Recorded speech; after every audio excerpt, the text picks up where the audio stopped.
Hi friends, అందరికీ నమస్తే. Welcome back to GRS logs. ఈరోజు మీకు అద్భుతమైన ప్లేస్ అయితే చూపించబోతున్నాను.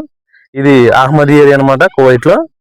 ఇప్పుడిప్పుడే చీకటి పడుతుంది. ఇప్పుడే నేను డ్యూటీ పని మీద అయితే అహ్మదీకి అయితే వచ్చాను. ఇక్కడ చూడండి ప్లేస్ లో, ఈ ప్లేస్ ఇల్లు చూడండి మీరు, చాలా బాగుంటుంది. ప్లేస్ వచ్చేసి చాలా ప్రశాంతంగా పీస్ఫుల్ గా ఉంటుంది. బయట గార్డెన్ పూల మొక్కలతోటి చాలా విశాలంగా ఉంటుంది. చాలా అంటే చాలా బాగుంటుంది. ఇవి అమెరికన్ బిల్డింగ్స్ అంటారు. నాకు తెలిసి కువైట్ లో ప్రశాంతంగా ఉన్న ప్లేస్ ఇది ఒకటే చూసాను నేనైతేనే. ఇంకా ప్లేస్ అయితే చాలా ఉన్నాయి కానీ ఈ ఒకటే చూసాను. చూసారా, ఇంటి బయటే ఆడుకోవటానికి, పిల్లలు ఆడుకోవటానికి చిన్న పార్క్ కింద తయారు చేయించారు. ఇటువంటి ప్లేసులు కువైట్ లో చాలానే ఉన్నాయి. ఇక్కడ ఉన్న ఇల్లులన్నీ అమెరికన్స్ అయితే కట్టించారు. అందుకనే అమెరికన్స్ బిల్డింగ్ అంటారు వీటిని. చాలా అందంగానో అద్భుతంగానో కట్టారు. సేమ్ అమెరికాలో ఇలాగనే ఉంటాయంట ఇల్లు. అందుచేత ఆ మోడల్ లోనే కట్టించారు ఇల్లులన్నీ. కేఓసి ఆయిల్ కంపెనీలో వర్క్ చేసేవారు ప్రతి ఒక్కరు ఇక్కడ ఉంటారు. గవర్నమెంట్ వీళ్ళకి ఈ బిల్డింగ్ లని ప్రొవైడ్ చేస్తుంది. కువైట్ దేశానికి ఆదాయం పెట్రోల్, ఆయిల్ అని మీకు అందరికీ తెలిసిన విషయమే.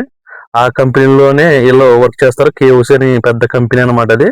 ఆ కంపెనీలో వీళ్ళందరూ ఇంజనీర్స్ కానీ పెద్ద స్థాయి ఉద్యోగాలు అయితే చేస్తుంటారు వీళ్ళు. దాని గురించి వీళ్ళకి గవర్నమెంట్ ఇల్లులన్నీ ప్రమోట్ చేస్తుంది.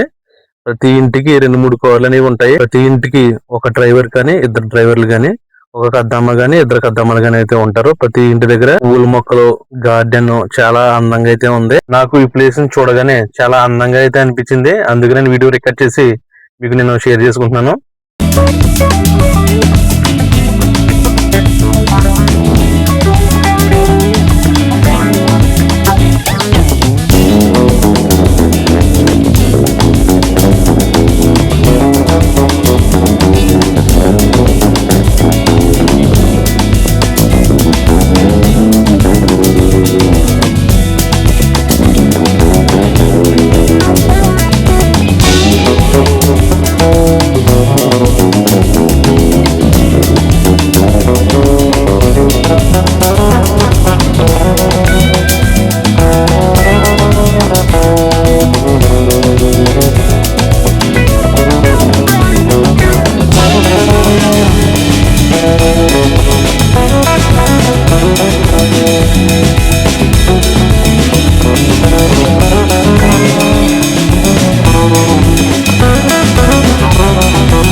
ఓకే ఫ్రెండ్స్, వీడియో నచ్చితే లైక్ చేయండి, కామెంట్ చేయండి, సబ్స్క్రైబ్ చేసుకోండి. Thank you, bye.